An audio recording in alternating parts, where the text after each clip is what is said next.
don't focus on specific grips. There are many grip configurations that are frequently taught to set up an armbar, and they're all well and good. But if you focus on one specific grip configuration, it may not be the best grip configuration for that specific moment and situation. Rather than focusing on specific grips, it's better to focus on the objective at hand, which is keep their elbow on your chest.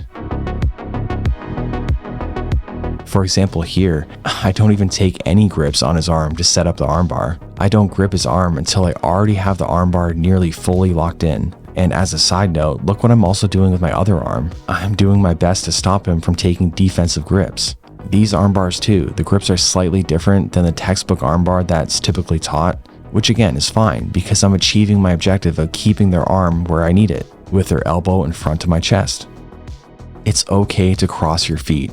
There's a myth in Jiu-Jitsu that you should never cross your feet when you're attacking an armbar. However, it's not true. There have been people who, at World Championship level, completely broke opponents' arms with crossed feet, and people who completely broke their opponent's arms with uncrossed feet. Sometimes it can be a bad idea. For example, when attacking an armbar from the bottom, it can make it easier for the top player to stack you compared to uncrossed feet.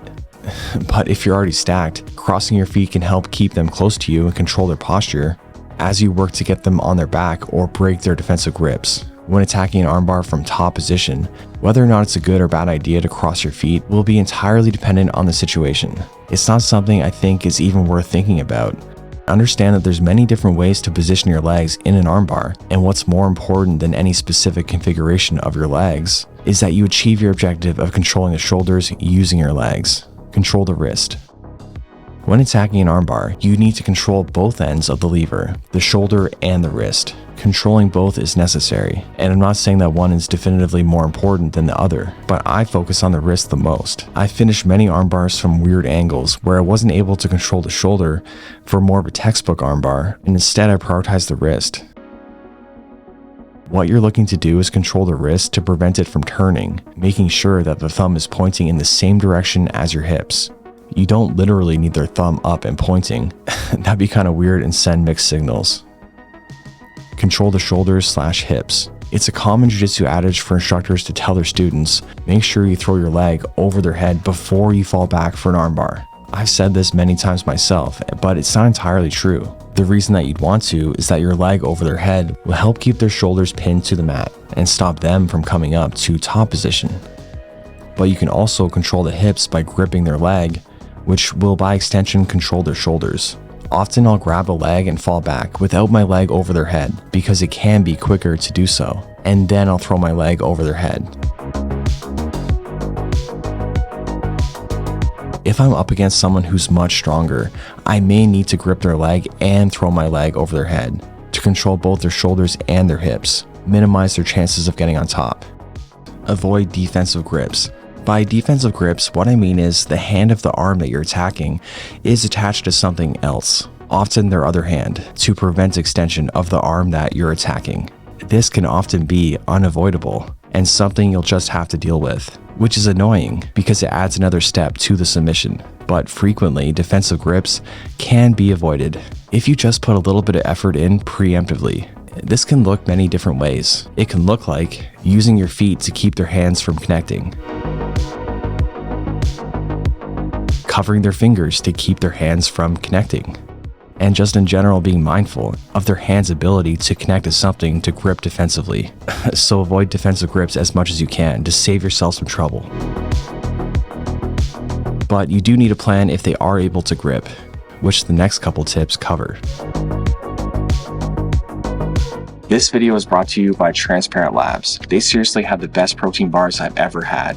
While other protein bars either taste like chalk or have ingredients I can't pronounce or wreck my stomach, these are all natural and they taste great. Ingredients that look more like a recipe than a science concoction, and they make hitting my daily protein goals so much easier. So if you want to get some for yourself, go to transparentlabs.com and use my code Jordan for 10% off, or use the link in the description or pinned comment. Seriously, they're so good, make sure you get some for yourself. Loop your arm through. This tip is for top position armbars. And for clarity, this is an armbar from top position, and this is an armbar from bottom position. Although this tip may apply from bottom at times, I'm talking specifically about top position, when your opponent has defensive grips. I often see beginners take two-handed grips to try to break defensive grips. This is not a strong way to break their defensive grips, and it's much easier for them to escape their elbow. Always, I'll loop in one of my arms for better control and greater ability to break their defensive grips. I'll often grip with two hands to finish, but I won't look to break their grip with two hands like this. Attack at the wrist. The wrist is the end of the lever, and when you target the end of the lever, you're fighting from a much more mechanically sound position. Often, this will look like looping in your inner elbow around their wrist or your hands around their wrist. Beginners often attack at their opponent's inner elbow, and while this can work, it requires a lot of strength. Another tip within this tip is that the closer you position your chest to their wrist, the more you can use the strength of your whole body to break their grip, rather than only the strength of your arms. Think of breaking defensive grips like a puzzle. Often I'll use specific tried and true grip breaks to break defensive grips that I like and teach because they're effective. But first, usually I'll look at what's in front of me and try to unravel their grips like I'm solving a puzzle. I think, how can I position their hands in the weakest position possible to hold on to each other? You need to work smarter, not harder, and prioritize using your brain to solve the puzzle rather than your muscles to smash through the puzzle. Clear a path. Typically with arm bars, you go from their hips in your lap to their shoulder in your lap. Your opponent will be looking to block you from doing that using their arms. You need to get their arms out of the way so you can make that transfer, hips to shoulder. From top position, this can look like taking an underhook or double underhooks, or even threatening a choke to encourage your opponent to clear that path for you. Wrist and armpit. Armpit grips provide more braking power because their wrist will be lower than your chest compared to a standard armbar where you have their wrist on your chest. If your opponent isn't tapping, it can be best to switch to an armpit grip. If you've ever tried to break someone's arm, you'll be surprised how much force it actually takes. In my first MMA fight, I was cranking on his arm with all my might. I heard some pops and eventually he did tap, but he held out a while. It really surprised me how much strength it took. I know if I had his wrist in my armpit, then it would have been a catastrophic injury with that same amount of force applied. Obviously, don't break your training partner's arms, but in MMA or high-level jiu-jitsu, you gotta do what you gotta do.